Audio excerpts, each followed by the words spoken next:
എന്ന് പറഞ്ഞവർ ഇന്നത്തെ സുവിശേഷത്തിൽ ഈശോ പറയുകയാണ്, കണ്ണാണ് ശരീരത്തിന്റെ വിളക്ക്. കണ്ണ് കുറ്റമറ്റതെങ്കിൽ ശരീരം മുഴുവൻ പ്രകാശിക്കുമെന്ന് പറയുകയാണ്. അതിനു മുമ്പേ ഈശോ പറയുന്നുണ്ട്, വിളക്ക് കൊളുത്തി ആരും പറയുടെ കീഴിൽ വെക്കാറില്ല, മറിച്ച് എല്ലാവർക്കും പ്രകാശം ലഭിക്കാൻ വേണ്ടിയിട്ട് പീഠത്തിന്മേലാണ് അത് വെക്കുക.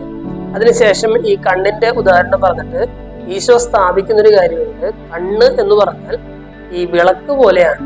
അത് നല്ലതാണെങ്കിൽ എല്ലാവർക്കും പ്രകാശം ലഭിക്കത്തക്ക രീതിയിൽ മറ്റുള്ളവർക്ക് അതൊരു ഉപകാരമായി മാറും എന്ന് പറയുകയാണ്. ചുരുക്കം പറഞ്ഞാൽ ഇന്നത്തെ വചനം നമ്മളെ പഠിപ്പിക്കുന്ന ഒരു കാര്യം, നമ്മുടെ കാഴ്ചപ്പാട് നന്നായാൽ, നമ്മുടെ കാഴ്ചപ്പാട് നന്നായാൽ മറ്റുള്ളവർക്ക് അത് ഉപകാരമായിട്ട് ഭവിക്കും. വിളക്ക് അല്ലെങ്കിൽ പീഠത്തിന് മേലെ വെക്കപ്പെട്ട വിളക്ക് മറ്റുള്ളവർക്കൊരു ഉപകാരമാകുന്നത് പോലെ, അല്ലെങ്കിൽ മറ്റുള്ളവർക്ക് വെളിച്ചം നൽകുന്നത് പോലെ തന്നെ നമ്മുടെ കാഴ്ചകളും നമ്മുടെ കാഴ്ചപ്പാടുകളും നല്ലതാണെങ്കിൽ അത് സമൂഹത്തിന് ഉപകാരപ്പെടും എന്നുള്ളതാണ്. ഇന്ന് ഡിസംബർ 14-ാം തീയതി കുരിശിന്റെ വിശുദ്ധ യോഹന്നാന്റെ തിരുനാൾ ദിനമാണ്.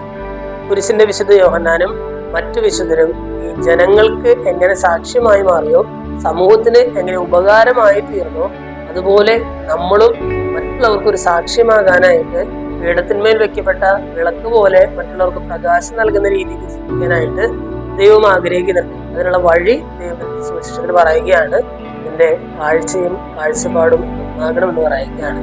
കണ്ണ് കുറ്റമറ്റതെങ്കിൽ ശരീരം മുഴുവൻ പ്രകാശിക്കും.